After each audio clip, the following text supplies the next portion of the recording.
This is just going to be a quick tutorial of kind of blending and making your bed head look tolerable on day 2 or day 3 hair using a flat iron and a little heat protectant. It'll be about 5 minutes, all it takes. I'm going to use a heat protectant. So this is a dry heat protectant from Living Proof. It's literally just called a heat styling spray. You really can't overuse this product. It leaves zero residue, zero anything. So I'm just going to kind of disperse that wherever. I'm not going to be thorough about this. I'm just going to do the hairs that need it. So I'm going to use a flat iron and I'm literally going to use it. I did it to my hair yesterday as well. So you can see that some of it's remained, but some of this is bedhead. It's just, so I've brushed out my hair before I left the house this morning and came here to do this. So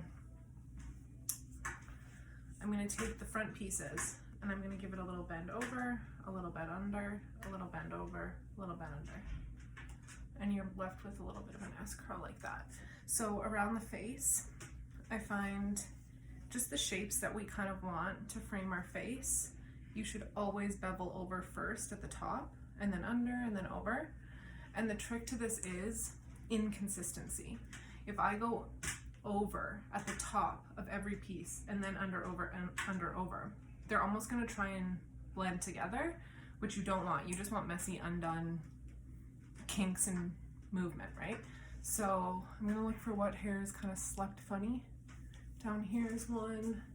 So you don't need to be overly cautious of it, but this time I'm gonna start by going under, over, under, over.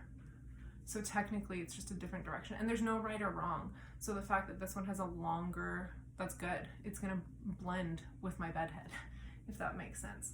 So even after I've let my hair air dry, I find doing this over my top sections of hair, like the ones that veil over everything, is completely tolerable. Like the rest of my hair looks like it's been curled in some weird way. Just a messy, undone, like you have really great natural texture.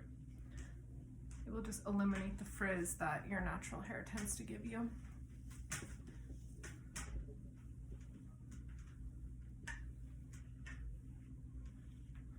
I also find today wasn't one of those days, but like if I wake up with my sideburns being ridiculous, it's an easy little,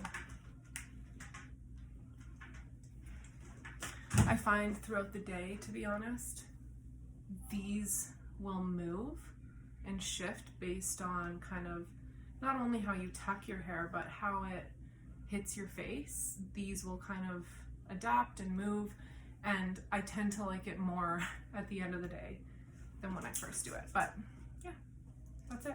Bed head's blended right in. I'm going to use a little bit of finishing oil because I do find as the days progress after washing, when you can see your ends, those little balls starting to show themselves, you need oil in it. Like when you need dry shampoo here, your ends typically need some sort of hydration. So I'm going to use this oil from Living Proof. It's called the Vanishing Oil from the No Frizz line.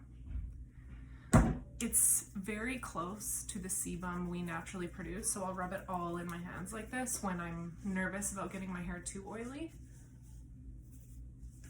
Scrunch it. Because it has anti-frizz properties, I also like to get it on hairs that I know frizz out.